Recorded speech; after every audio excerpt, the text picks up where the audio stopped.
ब्रह्मांड की उत्पत्ति के पश्चात भगवान विष्णु और ब्रह्मदेव आमने सामने आ गए। तब ब्रह्मदेव भगवान विष्णु से कहने लगे, हे देव, आप कौन हैं? तब भगवान विष्णु कहते हैं, हे ब्रह्मदेव, मैं इस संसार का पालन करता विष्णु हूं और आपका जन्म मेरी ही नाभि के कमल से हुआ है। मैंने ही आपको सृष्टि के निर्माण का कार्य सौंपा है। यह सुनकर ब्रह्मदेव को बड़ा क्रोध आ गया। वे कहने लगे, हे देव, इस सृष्टि की रचना तो मैंने ही की है। मैं ही सृष्टि करता हूं, मैं ही परब्रह्म हूं। मुझसे पहले इस सृष्टि में कोई नहीं था, इसीलिए मैं ही आदि हूं और मैं ही अनंत हूं। यह सुनकर भगवान विष्णु मुस्कुराने लगे। उन्होंने ब्रह्मदेव के मन में निर्माण हुए अहंकार को जान लिया और उन्होंने ब्रह्मदेव के अहंकार को तोड़ने के लिए युक्ति सोची। भगवान विष्णु जानते थे कि ब्रह्मदेव रजोगुण से युक्त है, इसी कारण से ही उनके मन में अहंकार निर्माण हो गया था। भगवान विष्णु ने ब्रह्मदेव का अहंकार तोड़ने के लिए भगवान शिव का स्मरण किया। तभी अचानक से उन दोनों के मध्य में एक श्वेत वर्ण का अत्यंत विशालकाय शिवलिंग प्रकट हो गया। वह शिवलिंग इतना विशाल था कि उसका ओर छोर दिखाई नहीं पड़ रहा था। उस शिवलिंग का ना कोई आरंभ था और ना कोई अंत था। उस शिवलिंग को देखकर ब्रह्मदेव आश्चर्यचकित हो गए और कहने लगे, ये विचित्र चीज क्या है जो इतनी विशाल काय है और इस स्थान पर किस कारण से प्रकट हुई है?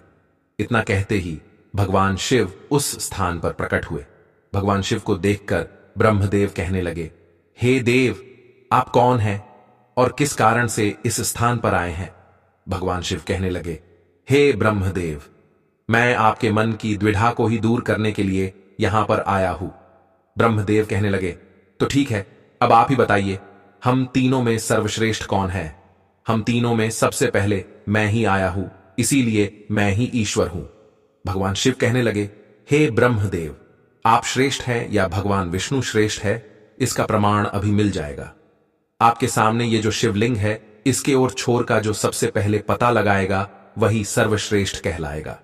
हे ब्रह्मा, आप ऊपर की ओर जाइए और भगवान विष्णु नीचे की ओर जाएंगे। जो सबसे पहले इस शिवलिंग की ओर छोर का पता लगाकर लौट आएगा वही दोनों में श्रेष्ठ हो जाएगा। यह सुनते ही ब्रह्मदेव को बड़ा गर्व हो गया और उन्होंने उस शर्त को स्वीकार कर लिया। भगवान विष्णु और शिव मन ही मन मुस्कुराने लगे। ब्रह्मदेव तीव्र गति से ऊपर की ओर जाने लगे और भगवान विष्णु नीचे की ओर निकल गए। कुछ दूर तक जाने के बाद भगवान विष्णु को शिवलिंग का अंत पता नहीं चला और वे शीघ्रता से लौटकर वापस आ गए। किंतु ब्रह्मदेव अहंकार से ऊपर की ओर जाने लगे, लेकिन उन्हें शिवलिंग का अंत कहीं पर भी दिखाई नहीं पड़ा। ब्रह्मा जी बहुत देर तक ऊपर की ओर जाने लगे और थक कर बीच में हो रुक गए और सोचने लगे, ये कैसा विचित्र शिवलिंग है, इसका ना तो कोई ओर है और ना कोई छोर है। तभी अचानक से केतकी का एक पुष्प शिवलिंग के मस्तक से नीचे गिरने लगा, जिसे ब्रह्मा जी ने धारण कर लिया।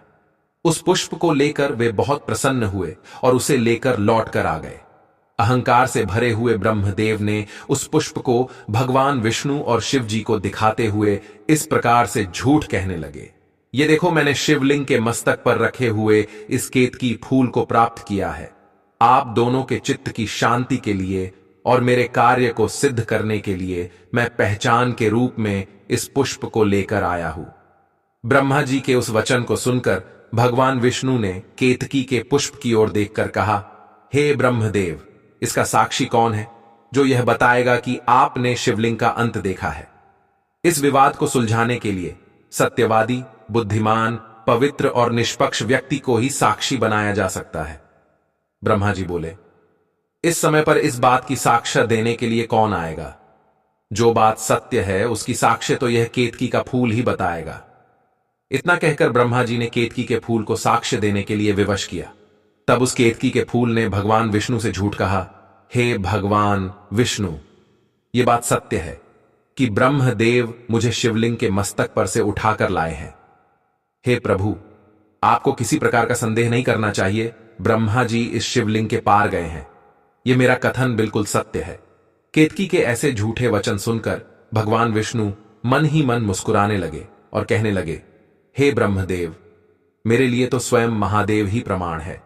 वे ही साक्षात शिवलिंग हैं, वे ही अब सत्य बताएंगे। यदि वे कह देंगे कि ब्रह्मदेव ने शिवलिंग के अंत का पता लगा लिया है तो मैं मान लूंगा। ब्रह्मदेव और उस केतकी के फूल के ऐसे दुष्ट व्यवहार से भगवान शिव अत्यंत क्रोधित होकर कहने लगे, हे असत्य बोलने वाले केतकी के पुष्प, तुमने झूठ बोला है। मेरे मस्तक से गिरने के बाद ब्रह्मा ने तुम्हें बीच में ही प्राप्त किया है।